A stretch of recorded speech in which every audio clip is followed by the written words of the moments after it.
Hey guys, Genkigamingtv here, your favorite VTuber, and your Yokai Watch Music Note reviewer. And we are back with episode 13 to review. This episode is broken apart into a few different sections. Well, it looks like more than a few. Section 1, change of clothes is a good gal, or Ki ga I ga kon ga la ya lu. And then the road to strongest Venoct, or Orochi saikyo no michi. And then the Yokai nya experience, and then Yankoma-san Tanabata. And then the the announcements, the press conference thing. And then Yokai Suichi. And then going hunting Sprink. Or Hitori Kari Ikuzu da no Botsetonmon. And before we dive into this episode, I want to ask you guys a question. Should I have my VTuber avatar moving around while I'm doing this? Or do you guys like it the way it is? I just need to know. If I get 5 comments saying use my avatar, I will use my avatar for most of the reviews. If I don't get 5 comments saying, hey, use your avatar, use your VTuber model, I will not. If I don't get any. If I get 5, I will. But on to this episode. This episode starts off in quite the embarrassing way, but yet we do have a shining star of hope. We have Lily Adams. We have Okasan in this episode. Any episode with Okasan is a good episode. I'm trying to make a little bit of light of this episode. Our boy Keita-kun wasn't a complete mess this episode. He was only a little bit of a mess. This episode is less embarrassing than the previous one for Keita, is what I'm trying to get at. So, this episode was all about Keita-kun's clothes being messed with, and body kind of being messed with. It was one particular yokai causing all of these issues. A backwards shirt, pants being reversed, different socks, not matching, short being inside out, pants having your pants legs done differently, having your hair messed with, in the likelihood of a certain green boy yokai who was made to look like a Street Fighter character. You guys know who I'm talking about, don't ya? I can't remember his name because I'm not a Street Fighter man. I'm not a Street Fighter fan.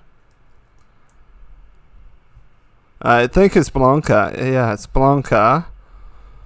Basically, the yokai known as Winona or Winonas.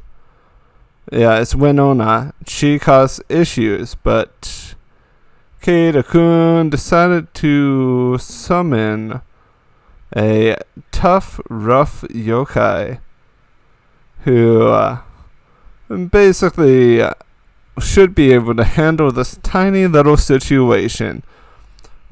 Rough Raff. But no, Winona messed with Rough Raff's hair and then became a parasite kind of situation because she took control of Rough Raff's mind.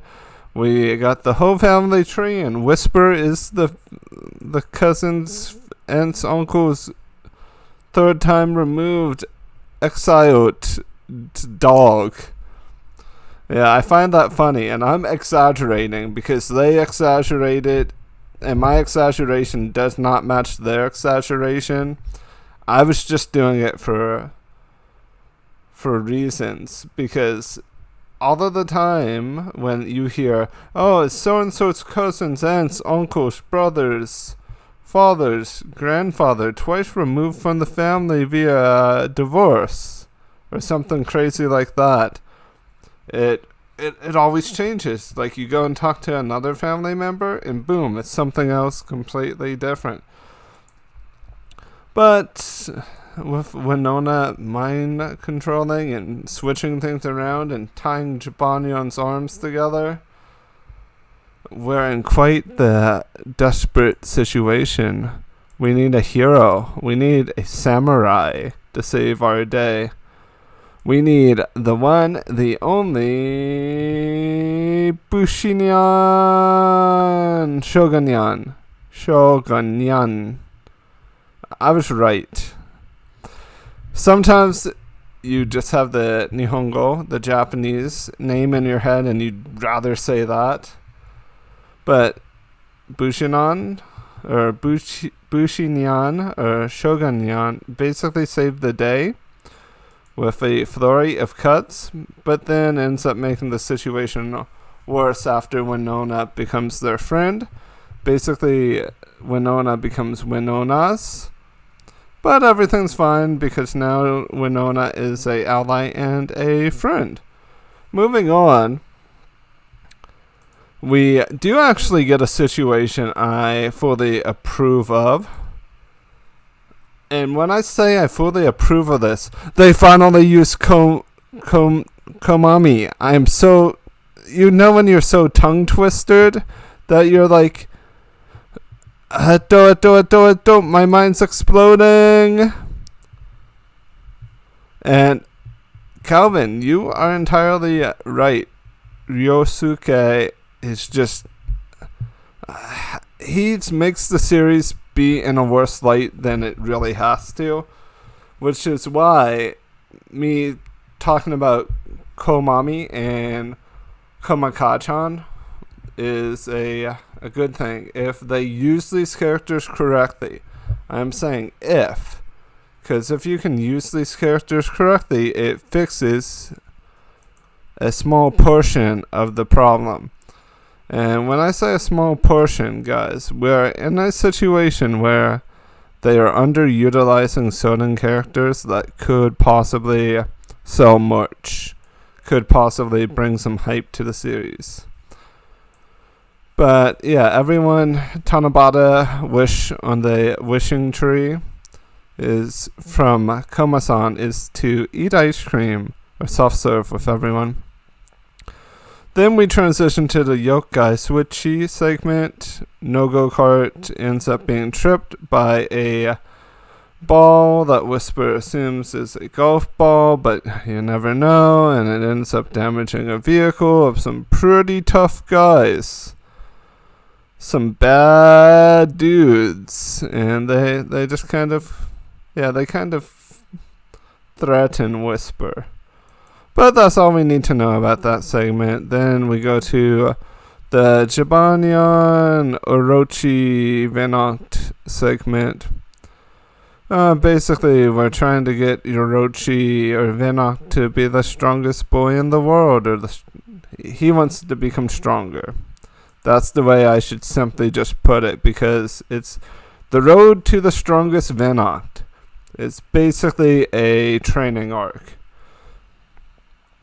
But this training arc gets kind of outlandish, from going after Orkanos to having Orkanos' daughter protect him, to going after Gargaros, Wobble Walk to potentially going after Snartle, and then is that how you say it, or is it Kantetsu? Kantetsu is way more fun to say.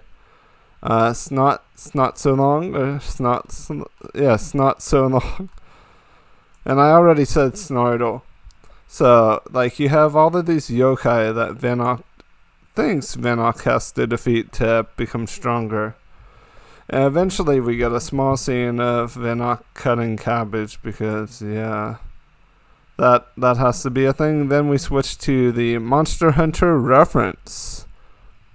Koma-san, Komajiro get ready to fight Sproink. Koma-san goes for that dreaded double finger poke of doom, and it fails miserably. Wow. But Koma-san is also hungry, so they decide to take a lunch break mid-battle. And they decide to eat butaniku, or pork meat. And that ends up defeating Sproink when Koma-san offers Sproink food. The end. This episode is a bit better than the original episode, or the episode before it.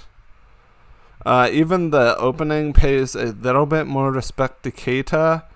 Ryosuke is still doing a rough job of making this easy, a rough job of making this something that a reviewer doesn't completely stomp on. There's stuff in this that I have to walk a very thin line with, and you guys know that.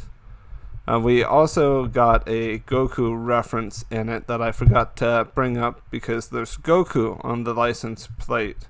But there's a couple different meanings of that. It could be a reference to DBZ's Goku, or it could be a reference to those Goku Yokai. Because wasn't there a Puni Puni event where there were Yokai that got stronger that became Goku tier Yokai? I don't play Puni Puni, so I wouldn't know. Because Puni Puni seems to be the only thing they're trying to market. They don't seem to want to make a actual fully fledged video game again when they can create mobile stuff. I really don't know how the anime's truly doing in Japan, other than what a few friends have told me, that their children do not watch Yokai Watch. They watch other stuff. They watch a lot of One Piece. They watch Demon Slayer. They watch Doraemon. They watch that sort of stuff. So it seems like Yokai Watch is really falling off the radar. I'm sure it's doing well enough that they'll continue doing this, but I don't think they have a long-term plan. And that's something that is complete another video's topic. But this episode did respect Keita. It respected Jibanyan to a certain degree. Like having I realize I'm saying like a lot. It's 9 o'clock and I'm sleepy. But it pays respect to the situation for Jibanyan, having your hands tied up. This allows them the opportunity to use Shogunyan, or to have Shogunyan be summoned, which could potentially create a little bit of merch for Shogunyan, or a little bit of popularity presence for this particular yokai. What I'm trying to get at is they really need to market stuff better. Because right now, if I was them, Jibanyan and Whisper would not be the shining stars in this situation. I mean, they would be there, but there would not be a segment just for Whisper. What's going on with the 4 comas, that's purely for educational and for the younger end of the audience. Because it's meant to say, hey, go brush your teeth. Hey, Tanabata is a holiday. You write your wish on the tree and hopefully it becomes true. So that's why that segment kind of exists. I can go into more detail about that some other time. But this is it for the review. Love and appreciate you all. See you all real soon.